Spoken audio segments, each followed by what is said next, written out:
வணக்கம், நான் உங்க யஷ்வந்த் குமார். இன்னைக்கு நம்ம சேனல்ல தீபாவளி ஸ்பெஷலுக்காக அடுத்து நம்ம பார்க்க போற ரெசிபி வந்து ராகி சிமிலி. இந்த ரெசிபி நான் வந்து எங்க பாட்டிக்கிட்ட இருந்து கற்றுக்கிட்டேன். எங்கள் பாட்டி எப்பப்பெல்லாம் எங்கள் வீட்டுக்கு வராங்களோ அப்போல்லாம் கண்டிப்பாக இந்த ராகி சிமிலி செஞ்சு தருவாங்க. ஏன்னா இது வந்து ரொம்ப ஒரு ஹெல்த்தியான ரெசிபி. பொதுவாக வீட்டில் வந்து ஒரு ஹெல்த்தியான ஃபுட்டு செய்கிறாங்க அப்படின்னா அம்மாவோ பாட்டியோ வந்து சொல்லிக்கிட்டே இருப்பாங்க, போய் அதை எடுத்து சாப்பிடு, அது ரொம்ப ஹெல்த்தின்னு. ஆனால் இந்த ரெசிபி பொறுத்த வரைக்கும் அவங்க எப்போ உருண்டை பிடிச்சி வைப்பாங்கன்னு காத்துட்டு இருப்போம். உருண்டை பிடிச்சி வச்ச உடனே காக்கா மாதிரி தூக்கிட்டு போயிடுவோம். ஏன்னா அந்த அளவுக்கு இந்த ரெசிபி ரொம்ப டேஸ்ட்டாக இருக்கும். இப்போ இந்த ராகி சிமிலி செய்கிறதுக்கு தேவையான இன்க்ரீடியன்ட்ஸ் அண்ட் இது எப்படி செய்கிறது அப்படின்றத இப்போ நம்ம பார்க்கலாம். ராகி சிமிலி செய்கிறதுக்காக இங்கே ஒரு பவுலில் நான் வந்து 500 கிராம் அளவு ராகி மாவு வச்சுருக்கேன். இதில் ஒரு 2 பிஞ்ச் அளவு உப்பு சேர்த்துக்கிறேன். கூடவே இந்த மாவை வந்து நல்ல ஒரு சாஃப்ட் டோவாக பிசைகிற அளவுக்கு இதை நான் வந்து தண்ணியும் சேர்த்துக்கிறேன். இப்போ இதை நம்ம கையை வச்சு நல்ல ஒரு சாஃப்ட் டோவாக பிசைஞ்சிக்கலாம். நம்ம ராகி சிமிலி செய்யும் போது நீங்கள் ஒரு வேளை இந்த மாவை நல்ல டைட் டோவாக பிசைஞ்சிட்டிங்க அப்படின்னா நமக்கு சாப்பிடும்போது இது கொஞ்சம் ரொம்ப ஹார்டாக இருக்கும். அதனால் நல்ல இது ஒரு சாஃப்ட் டோவாக பிசைஞ்சிருக்கும். அதே மாதிரி ரொம்ப நீங்கள் தலைன்னு அது பிசைஞ்சிடக்கூடாது.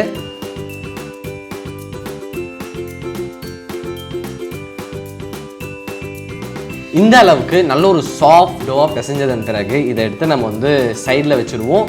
இங்கே ஒரு பேனில் நான் வந்து கொஞ்சமாக நெய் விட்டு க்ரீஸ் பண்ணியிருக்கேன். இதில் நம்ம பிசைஞ்சு வச்சுருக்க இந்த ராகி மாவை வந்து மேலே வச்சு நம்மளுடைய கையை யூஸ் பண்ணி இதை நல்லா வந்து ஸ்ப்ரெட் பண்ணிக்கோங்க. இந்த ராகி மாவை நம்ம வந்து அடை மாதிரி சுட்டு எடுக்க போகிறோம்.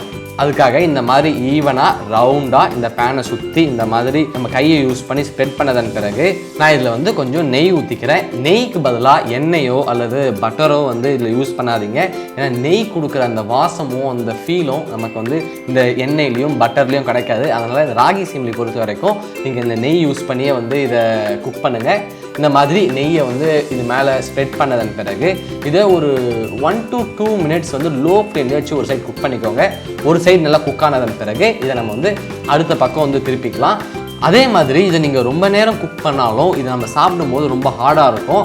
அண்ட் இன்னொரு முக்கியமான விஷயம், இதை குக் பண்ணும்போது ஹை ஃப்ளேமில் வச்சு குக் பண்ணாதீங்க. ஏன்னா வெளியில் வந்து கலர் மாறிடும், ஆனால் உள்ளே வேகாமல் இருக்கும். அதனால் லோ ஃப்ளேமில் வச்சு குக் பண்ணால் தான் கலர் வெளியிலையும் நல்லாயிருக்கும், அட் த சேம் டைம் உள்ளேயும் வந்து நல்லா வெந்திருக்கும். நல்லா வெந்ததன் பிறகு ஒரு தோசை கரண்டி வச்சோ அல்லது ஒரு உடன் லேடில் வச்சோ நம்ம இதை வந்து சின்ன சின்ன பீசஸாக வந்து பிரேக் பண்ணிக்கலாம். இது பாருங்கள், நான் உடன் லேடில் வச்சு பிரேக் பண்ணும்போது எவ்வளோ சாஃப்டாக இருக்குன்னு.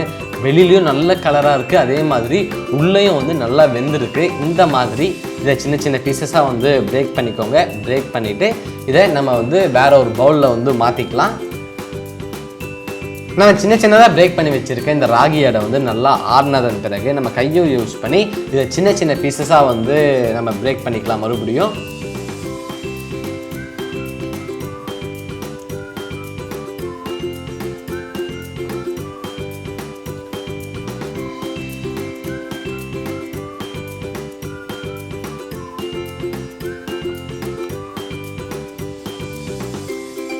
இதை நல்லா நம்ம சின்ன சின்ன பீசஸாக வந்து பிரேக் பண்ணியாச்சு. இதை அரைக்க போகிறோம். அதுக்காக இதை நான் வந்து மிக்ஸி ஜாரில் வந்து மாற்றிக்கிறேன்.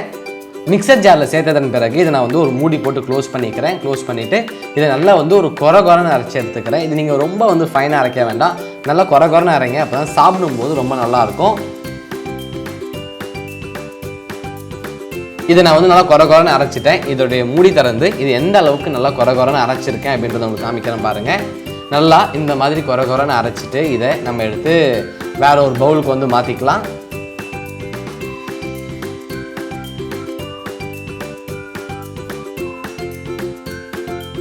எந்த ஜாரில் நம்ம வந்து இந்த ராகி அடை அரைச்சோமோ அதே ஜாரில் நான் வந்து 200 கிராம் அளவு வறுத்த வேர்க்கடலையை வந்து அரைச்சிக்கிறேன். இந்த வேர்க்கடலையும் நம்ம வந்து நல்லா கொரன்னு தான் அரைக்கணும், ஃபைனாக அரைக்கக்கூடாது. எந்த அளவுக்கு நான் கொரன்னு அரைக்கிறோமோ அந்த அளவுக்கு இது சாப்பிடும்போது இந்த வேர்க்கடலையோடைய டெக்ஸ்சர் அண்ட் டேஸ்ட் வந்து நல்லா தெரியும். இப்போ இதை நான் வந்து அரைச்சிட்டேன். இதை நான் எந்த பதத்துக்கு அரைச்சிருக்கேன் அப்படின்றத உங்களுக்கு நான் மூடி ஓப்பன் பண்ணி காமிக்கிறேன் பாருங்கள். இந்த மாதிரி நல்லா அரைச்சிக்கோங்க. 1-2 பருப்பு வந்து நல்லா முழுசாக இருந்தாலும் பரவாயில்ல. இது சாப்பிடும்போது நல்ல ஒரு க்ரன்ச்சினஸ் வந்து இதில் கொடுக்கும்.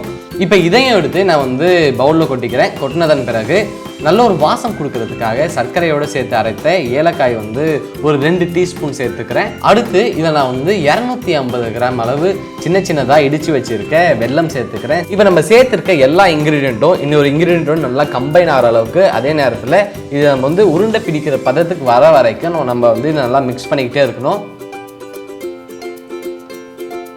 நம்ம சேர்த்துருக்க எல்லா இன்க்ரீடியண்ட்டும் இன்க்ரீடியண்ட்டும் நல்லா கம்பைன் ஆகிடுச்சு.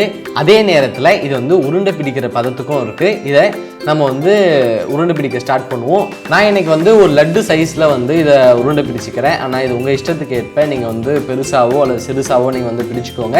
இதை பிடிக்கும் போது நல்லா வந்து டைட்டாக பிடிங்க. நீங்கள் கொஞ்சம் லூஸாக பிடிச்சிங்க அப்படின்னா இந்த ராகி சீமிலி வந்து ஈஸியாக வந்து உடஞ்சிடும். அதனால் இந்த மாதிரி நல்லா டைட்டாக நல்லா ரவுண்டாக இதை பிடிச்சிக்கோங்க. இதே மாதிரி இப்போ மிச்சம் இருக்க ராகியும் வந்து நம்ம உருண்டை பிடிச்சிக்கலாம். எல்லாத்தையுமே நம்ம வந்து அழகாக உருண்டை பிடிச்சாச்சு. அவ்வளோதான், ஒரு சூப்பரான ஹெல்த்தியான ராகி சிமிலி ரெடி ஆகிடுச்சு. இது அழகாக நான் வந்து ஒரு பிளேட்டில் வந்து அரேஞ்ச் பண்ணிக்கிறேன்.